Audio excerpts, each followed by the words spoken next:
Welcome back to Slop Shop, where we do ridiculous things. So I left you off with that little, you see my breath? It's fucking cold in here. Anyways, I left you off here, gave you a little time lapse right away. I've just been cutting stuff to make this alternator situation here happy. So I ended up drilling a hole in that little flange that was out here and kind of cutting a little bit of stuff here, and I was able to put a bolt through, and then I put a nut on the bolt to tighten up on the little plate that's in there, and then I was able to put this cable on here from the battery with a nut on the bottom. It actually turned out pretty decent. I am painfully embarrassed at how long it took me to realize that you can just unscrew all of these right here, these 4 bolts. This one's not hooked to anything anymore, but I went to the engine harness, which I'm probably going to end up still needing to do stuff with. I'm not quite sure yet. But you just take these bolts out here, and this whole thing just pops off, and the connectors stay nice and clipped in the base. Yeah, so that's good to know. We're learning. So I think now what I'll probably do is hopefully I can get this guy here loose, or I might even actually, I don't know, because this cable here isn't exactly thick, so I need to run a wire basically from here somewhere to the starter, but I'm not too worried about that at the moment. We'll get to that when we get to that. Might end up actually making my own deal here, but for now that's gonna work. Let's see, I think I'm gonna hook the ground cable up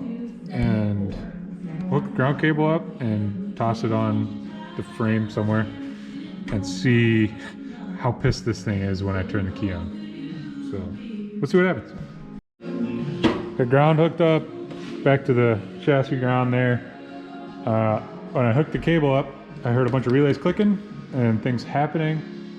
Didn't hear anything bad as far as you know, wires getting super hot or crazy stuff like that. I did hear some dinging in the cab, so let's see what that's all about. Apparently we have low fuel.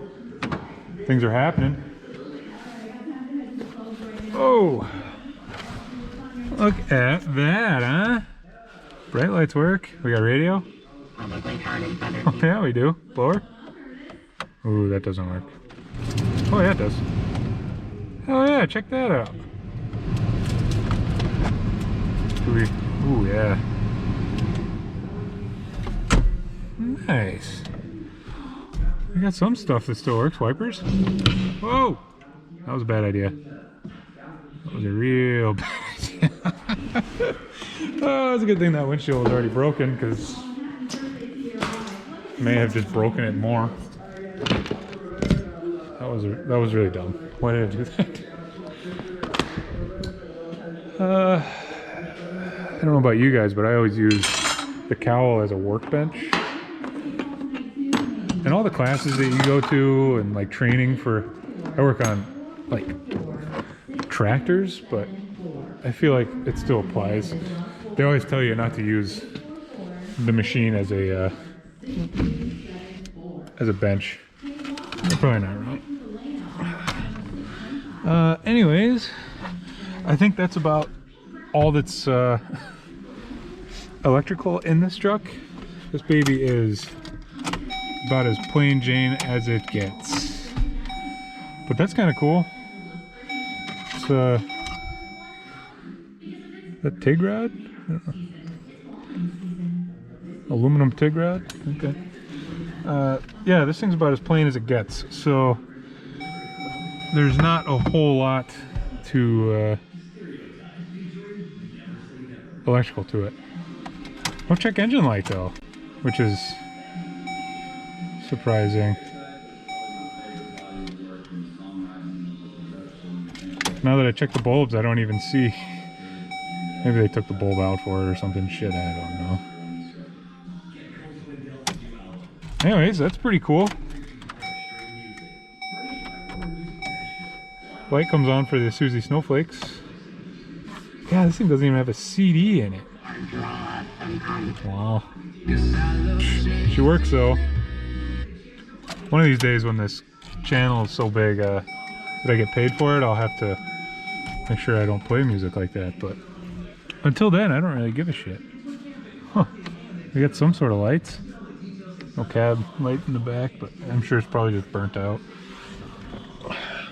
Fuse box cover? Hell yeah. Well shit, I'm pretty happy with that there. Ooh.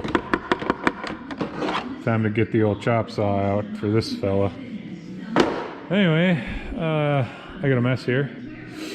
So, I think we'll probably start ripping some harnesses down, honestly. And I might take those home and do that at home because it's warm at home and not warm in this shop. I think it is 32 degrees out exactly. So, anyways, next time we see you, you'll probably be in my house.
Here's my mouse nest.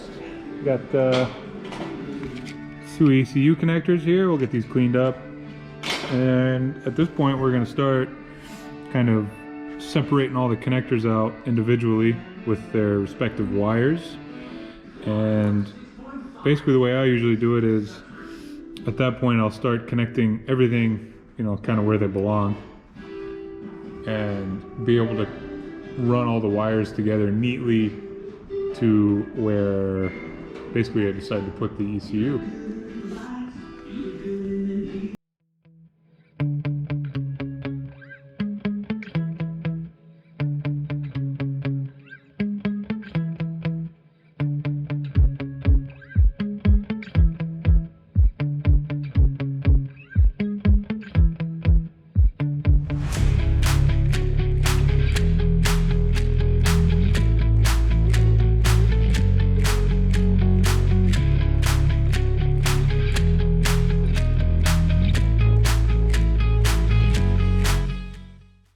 As you can see, starting to get some wires ran here. Probably kind of coming together better at what the hell I'm actually doing here.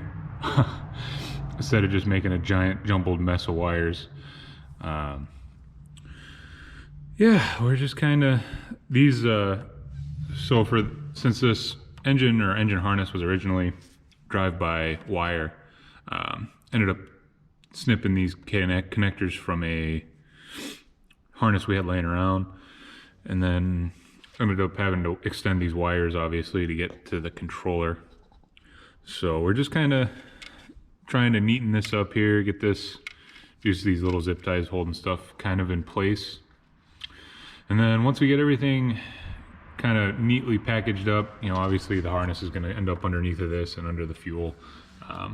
Had to, for the time being, I just zip tied these injector connectors to the fuel rail because, well, we got a different, I think this is a, oh, what do they call that, a EV6 or something like that.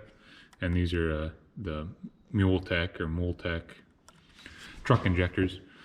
So I got some adapters coming in the mail for those, and we're just kind of slowly working our way around the engine, getting all the sensors and whatnot plugged in, and wires ran to their appropriate locations.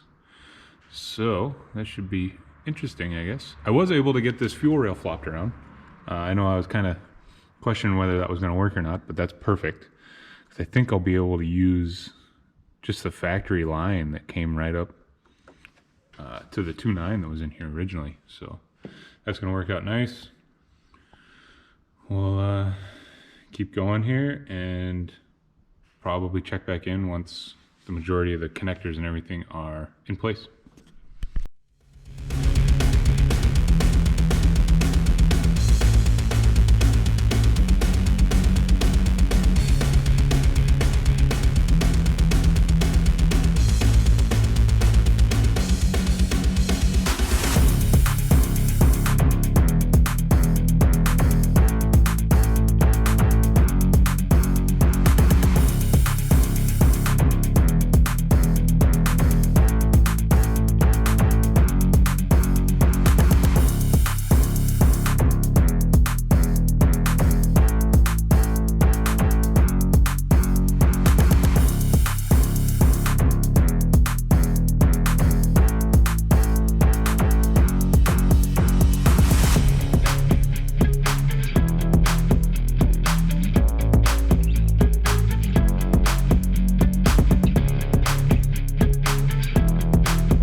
So you can see everything's kind of laid out decent, kind of zip tied up to where it makes sense.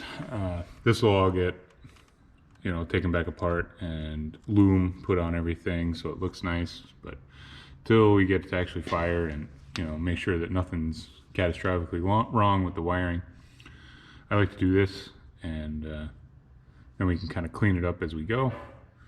So I think now what I'm going to end up doing is I actually need to look.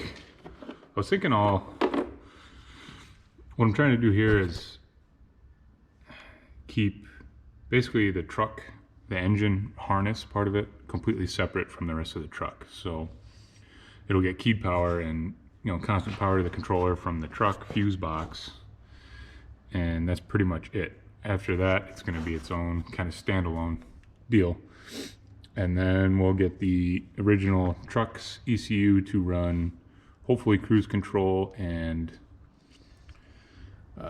air conditioning, maybe the alternator, probably not. We'll probably have the stock and have to happen. So thanks for watching, everybody. Hope you enjoyed. Please like and subscribe.